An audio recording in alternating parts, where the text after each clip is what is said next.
You may have heard about Kajan Johnson yesterday. He is the UFC veteran who was at the athlete retreat in Las Vegas, and some video has surfaced of him getting up in the middle of a conversation, if you will, about Reebok and sponsorships and Budweiser and all this stuff and more, and him voicing his displeasure with the Reebok deal. And he took to Twitter. Some fighters praised him. Seemed like it was received relatively well by some fighters in attendance. And so we wanted to actually find out from his perspective what happened during the talk, what happened afterwards, where he goes from here. He's been active with the MMAFA and more. So let's welcome in another fellow Canadian, Kajan Johnson, to the show. Kajan, how are you? Hey, man, I'm good. Just got my bag. Oh, great. Great timing. Well, I know you just landed. I appreciate you squeezing us in there, and happy Victoria Day to you. Yeah, thank you, man. Thank you. Appreciate that. Okay, so all kinds of news yesterday. Tell us what happened. Where are you? What happens? Okay, so I'm at this athlete retreat, right? We're in this room. They've got a couple, sorry about that. I got a couple guests that are speaking. One's from Reebok, one's from Anheuser-Busch, that makes like Budweiser and that. And you know, they're kind of talking at us, like, not really to us. It's not like a two-way conversation. They're just trying to like saying like, okay, yeah, this is what we want from guys that we sponsor. The Reebok guy was just like telling us about how good the deal was for him, how good the deal was for UFC. And I'm sitting there like, yeah, well, it wasn't very good for me. I'm sure a lot of the fighters are thinking the same thing. And then this Anheuser-Busch dude, man, like, I don't know what's wrong with this guy, but he was drunk at like 10:30 in the morning. He comes on stage with a beer and he's talking about, oh, it is. I'm on an interview, like an international one. I'm getting in trouble from customs. I'm getting in trouble from customs right now. Oh, because you're going. Can you hear me? Yeah, I can hear you. Okay. All right. I'm good. So this guy's saying that he only wants winners, and don't be surprised that if we sponsor you and then you lose, that we drop you, because we don't want the guy that's on the ground. We want the guy with his hand raised. Like, dude, everybody loses, man. Like, if you're a company like that's like that, I don't even want to fuck with you. You know, I'm not about that. That doesn't rub me the right way, and it didn't rub anybody the right way. So anyway, I'm sitting there like getting more and more pissed off, and then eventually I had enough, and I stood up, and I was just like, I just have a question for the Reebok guy. I want to know, because I understand the deal was good for you. It did great things for your company. I understand the deal was great for the UFC because it showed they could get corporate sponsorship, and which was one of the things that led to them selling for such a high price tag. But the fighters, like, you guys took 80% of my sponsorship dollars, and that's the lower end, not the higher end. A lot of guys that are higher up on the card got a lot more money taken from them. So you took food off our plates. So I want to know how you can justify that. I want to know how you sleep at night. And they, like, the UFC rep that was up there interviewing them was like trying to dance around and try to like get me to leave. Somebody came up to me and tried to get me to sit down and stop filming, because I was filming the guy as well. I never released the video, but a bunch of other people released the video, which is awesome. And the Anheuser-Busch guy, he tried to field the question because the Reebok guy didn't want to touch it. And he started just saying some bullshit rhetoric like, oh, yeah, you guys are always upset about these big monster companies that are sponsoring the UFC. Like, but all we really want to do is we want to grow you. And I was like, don't give me that shit, man. You don't want to grow us. You're just looking out for you. You're looking out for your bottom line. So I talked to the UFC after. They pulled me out of there.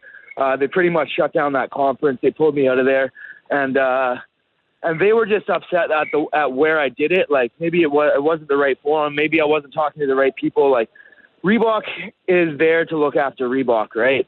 So I realized that I probably shouldn't have been yelling at Reebok because they just made a deal that was good for their company. They're not there to look after fighters.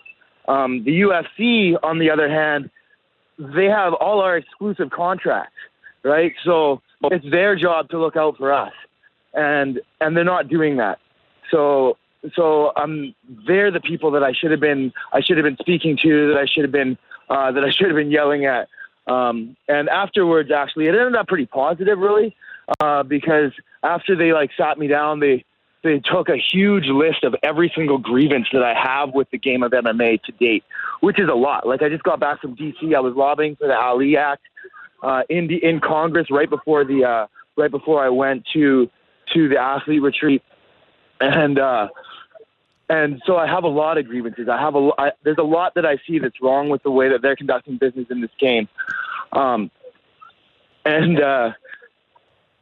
so that happened, and then after that, actually, that led to them calling a whole nother meeting with all of the fighters, sitting us all down in a room, and having like an open, honest, back and forth, two-way discussion with us. Wow. Which I don't think has ever even happened before. Wow. And it was amazing. Like the outcome of that was incredible, dude. The room, like at first it was a little bit hostile. The COO was a little bit hostile with me, saying some shit about Rory that I wasn't very happy about.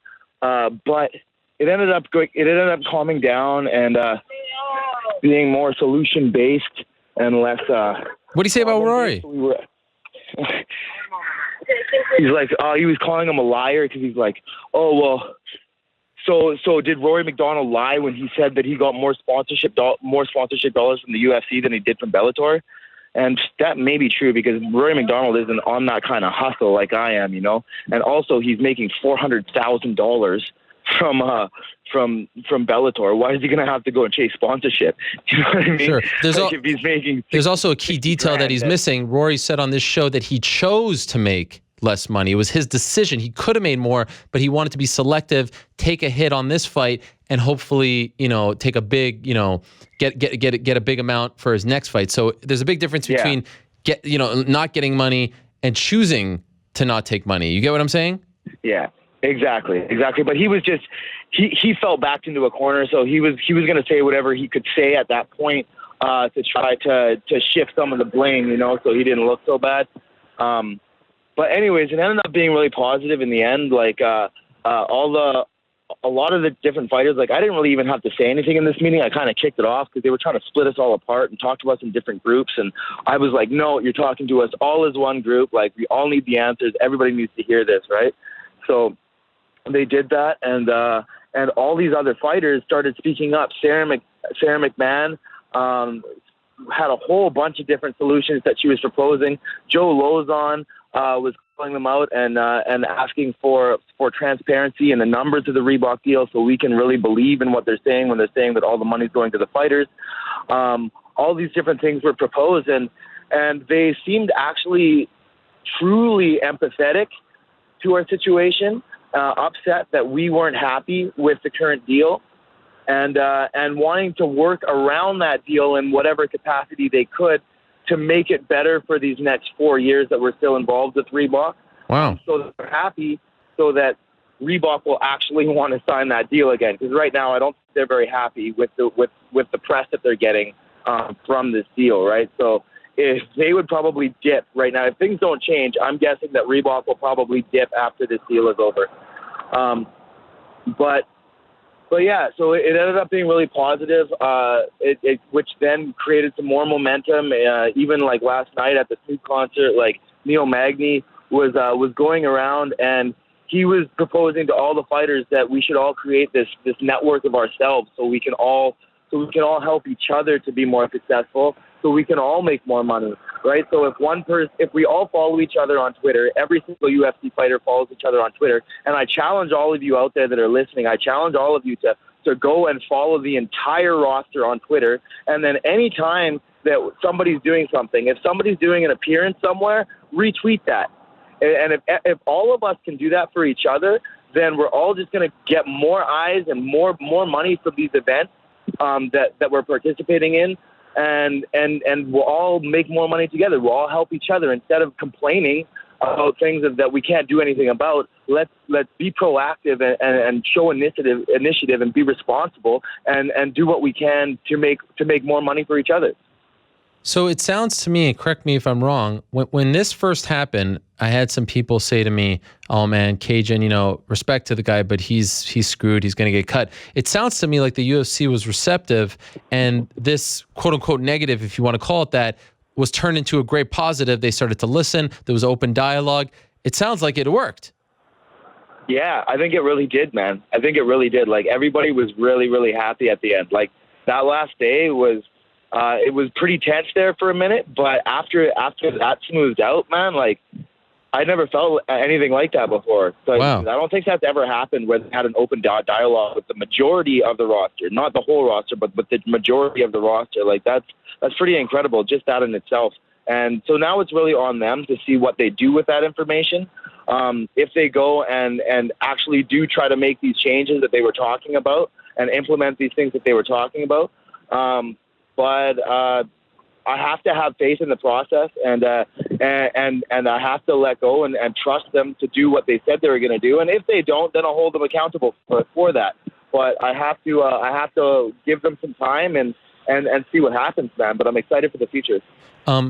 So are you confident? Do you feel like they were being sincere when they said that they are going to look into changing it? Yes, I believe that they were being sincere. The people that were in that room were definitely being very sincere. But who knows if somebody over their head will squash that has a separate agenda. I'm not sure. Dana wasn't in that room, so I don't know. I can't really speak to that. Okay. Was there any fear on your part that you would get cut as a result of saying this? Oh, yeah, dude. Of course. I've been scared that I'm going to get cut for a long time. Yeah. Because I'm pretty vocal on Twitter with the things I say. I'm in Congress lobbying for the Ali Act. Like, yeah, I've been scared for a long time that I'm going to get cut, but it's worth it to me, man. If I can implement some sort of change, even if I have to sacrifice myself to do it, I'll do it, dude, because the game needs to change. Everybody knows that we don't make enough money. Nobody's happy. All these fighters are unhappy. Everybody's bitching in interviews and on Twitter and being upset, but nobody's actually going and doing something about it. So even if I had to be the sacrificial lamb, that would in turn spur change and encourage others to step up and to stand up and to get involved and with things like the MMAFA, get involved with things like the Ali Expansion Act. It's in Congress right now. All of us should be in there lobbying for that bill because it's there. Its sole purpose is to protect fighters and stop exploitation from corporations like the UFC. Introducing a free market to mixed martial arts, which will then bring competition, which will then bring all of our pay scales up. And so earlier in the retreat on Saturday, Kobe Bryant spoke to you guys, right? And I believe Leslie Smith asked him a question about unions. What did he say? Yes. He said that the Players Association was amazing, and that he really believed in unions, and that he supported us in us going that route and in us organizing and unifying, because unless we speak with one voice, unless we're unified, we have no power, and he realized that. Oh, wow. So were you surprised by that, considering, he was there on behalf of the UFC, or was that? Not really, because I don't think I think he's a man of principles. I don't think he would just go out and lie, and it's very obvious that these players associations and these unions and these other sports have done amazing things in order to actually raise the amount of money that all these guys are getting paid. If he lied about that, I would have been surprised. If he lied, I would have been surprised. But I wasn't surprised that he told the truth, no. I found that it was fascinating to watch the whole retreat unfold from afar via social media. I reported on it on Wednesday. I thought it could be an interesting morale boost, a positive morale boost, because as you mentioned, there has been, some displeasure with a bunch of things that, the new ownership group hasn't really reached out to you guys, et cetera, et cetera.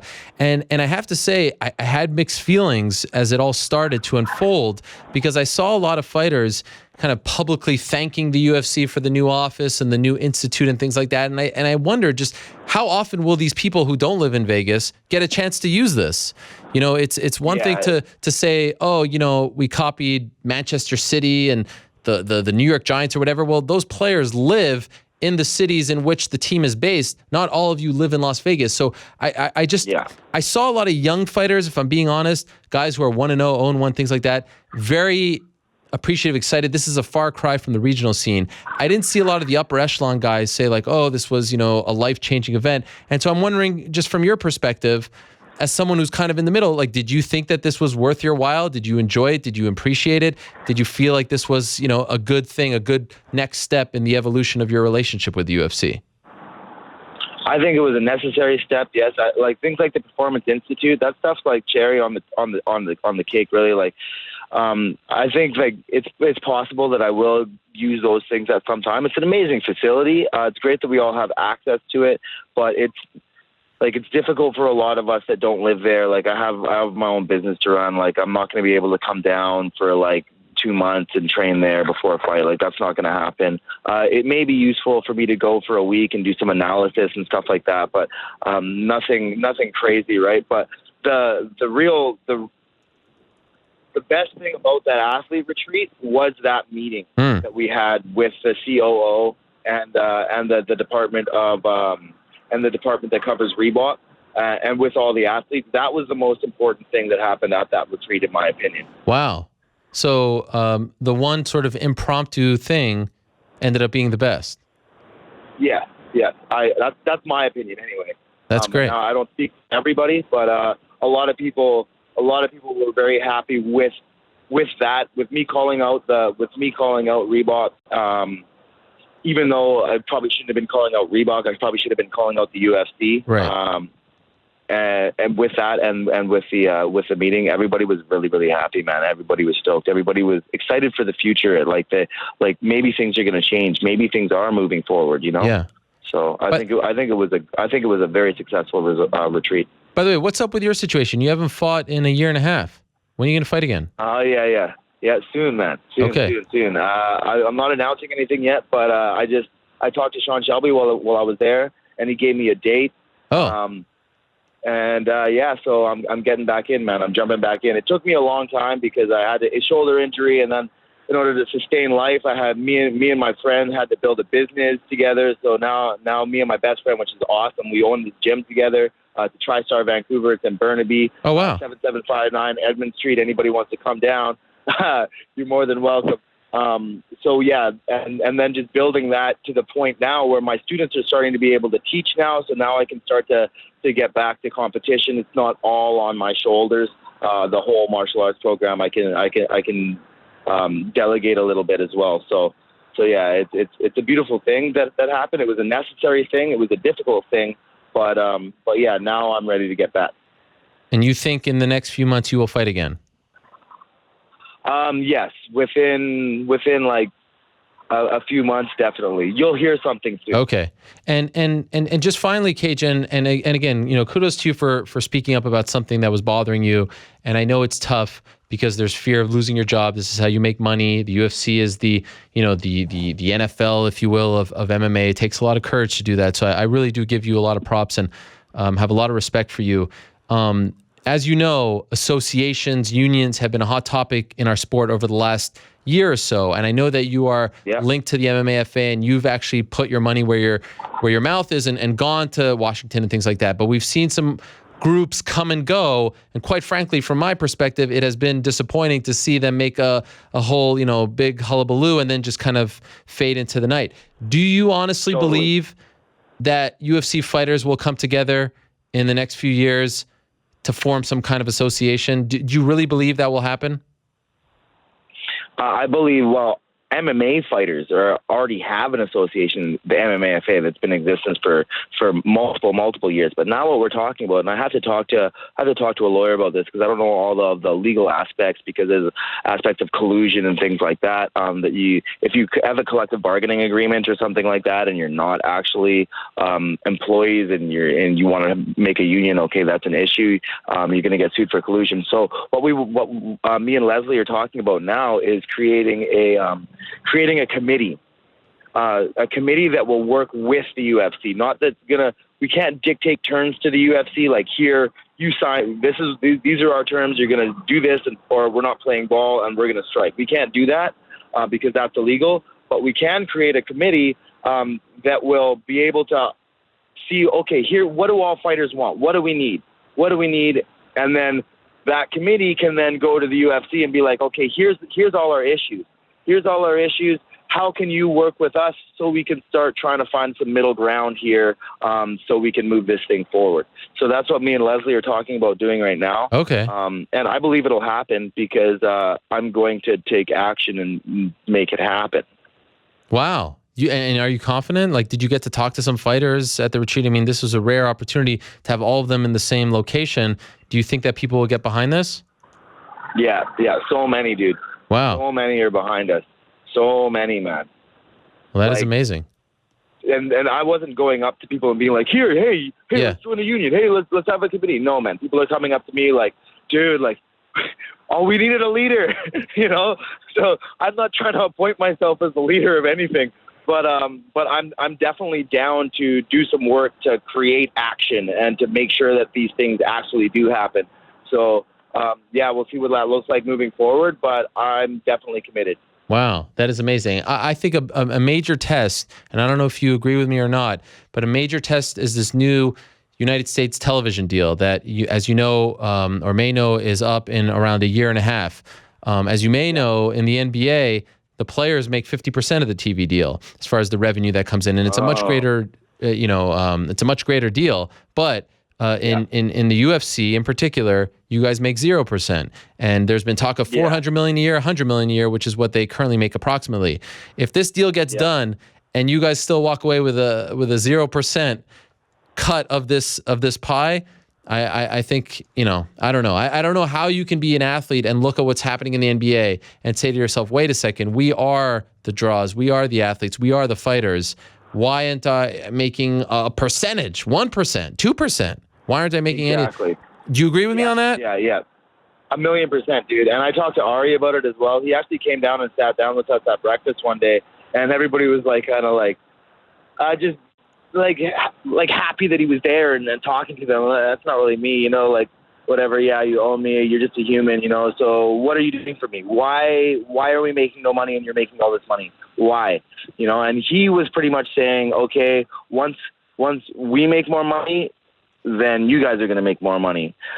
And I don't really agree with that. Like, I think their margins are high enough right now where we could take a bigger piece of the pie right now. But if the new deal goes through and they're making 4 times what they're making on that deal, well, then we definitely need to see a piece of that. We definitely need to see a piece of that. And I'm hoping that they'll want that as well. Because at the end of the day, from what I'm hearing from these guys, what they're telling me is they want us to be happy, because it's a lot of bad press us not being happy. Like, this is happening right now. It's not good for them, right? So they want us to be happy. So if they can give us a larger percentage of that pie, and also if it becomes a bigger pie and we get a larger percentage, now we're going to be a lot happier, right? And it's good for us. It's good for them. By the way, did Al Iaquinta hit food out of your plate or something? What happened there? Yes, he did. That dude, I think he's insane, man. I think he actually has like some sort of psychological disorder. Like, he seems very, very delusional and erratic in his behaviors. But yeah, he like came up to me and was like, "Let's fight right now." He was drunk, so like I guess I can't hold that against him too much. But really, like, your true self comes out when you're drunk. So whatever. I don't do that shit when I'm drunk. So yeah, he's like, "Yeah, let's fight right now." I'm like, "No, dude, let's get paid. If you want to fight, like, cool. We can fight. For sure, I'd love to fight you. But let's get paid. Like, let's do it in a cage. I don't fight on the street. I'm not 17. He's like, "I don't give a fuck. I don't give a fuck." And he slapped the food. I had like a burger or something in my hand. He slapped it out of my hand. I was like, whatever, dude. You're an idiot. I just walked away, man. Okay. It's not worth it to me. Yeah. He was on the show earlier and told us that he did that, and wanted to know if that in fact happened. So thank you. Yeah, it did.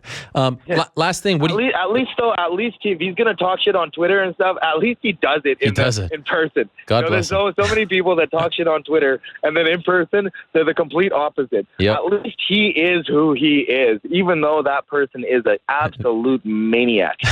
Very well said. The man is authentic. He is the real deal. And I heard some stories about him going up with water guns and things like that. He is who he portrays himself as. Last thing for you, what do you do now? Like, what's the next step? How do you build off this? Back to work, man. Keep building the gym. Back to training, and continue to try to network and increase my network. I've following everybody on Twitter.